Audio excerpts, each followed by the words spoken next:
nama aku Citra. Dan Yaya. Nah, Yaya ini adik aku ya. Hari ini kita mau melakukan praktikum kimia, yaitu praktikum tentang larutan, koloid, dan suspensi. Untuk bahan-bahannya di sini kita sudah menyiapkan 3 gelas berisi air dan 3 pengaduk.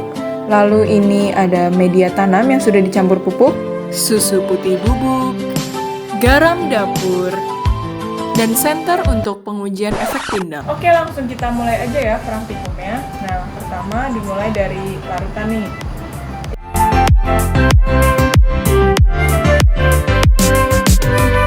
Susunya kita masukin. Ini garam udah masuk, kita aduk terus sampai dia larut ya.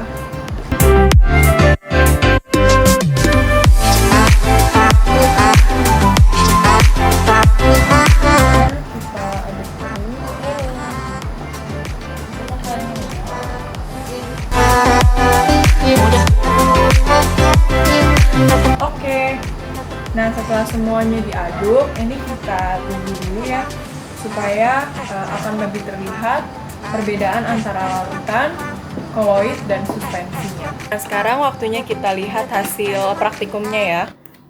Nah, di sini kita mendapatkan larutan, koloid, dan suspensi. Ayo kita amati satu-satu. Larutan air garam ini jernih sekali, karena garam sudah tercampur sempurna dengan air. Bisa kita lihat itulah mengapa larutan ini bersifat homogen, satu fase, dan sangat stabil. Ini juga mengapa partikel-partikel penyusun larutan akan sangat sulit dipisahkan. Nah, kalau koloid ini, walaupun secara makroskopis kita melihat dia itu homogen, namun sebenarnya dia heterogen dan terdiri dari 2 fase. Walaupun memisahkan partikel-partikel penyusunnya ini cukup sulit, namun masih sangat mungkin untuk dilakukan dan tingkat kestabilannya lebih rendah daripada larutan. Waduh, kalau suspensi sih ya, bisa dilihat bahkan partikel-partikel penyusunnya pun terpisah antara media tanam dan air. Sudah terjadi endapan, bersifat heterogen, terdiri dari 2 fase, dan sangat amat tidak stabil. Ini sih untuk memisahkan partikel penyusunnya, tinggal disaring aja. Jadi larutan, koloid, dan suspensi adalah penggolongan sistem dispersi berdasarkan diameter atau ukuran zat terdispersi atau zat terlarutnya.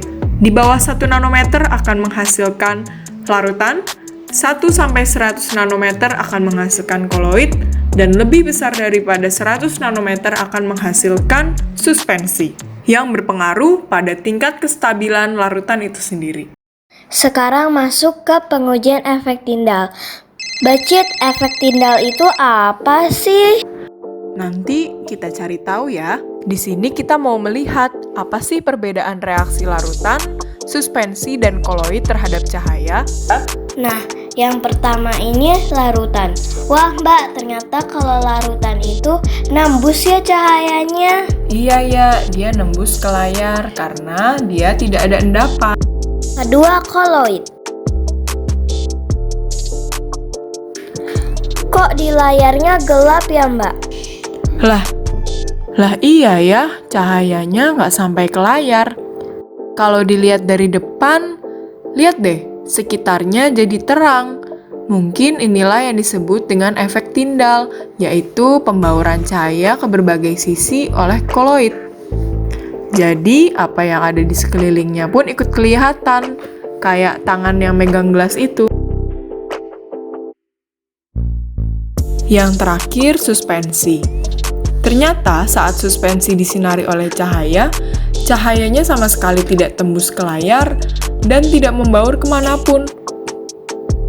Ini disebabkan karena cahaya tertutup oleh endapan. Kesimpulannya, seluruh kegiatan hari ini menunjukkan ciri-ciri dari larutan, koloid, dan suspensi, dan perbedaan di antara ketiganya. Sekian dulu praktikum hari ini. Saya dan kakak saya mengucapkan Terima kasih sudah menonton. Dadah!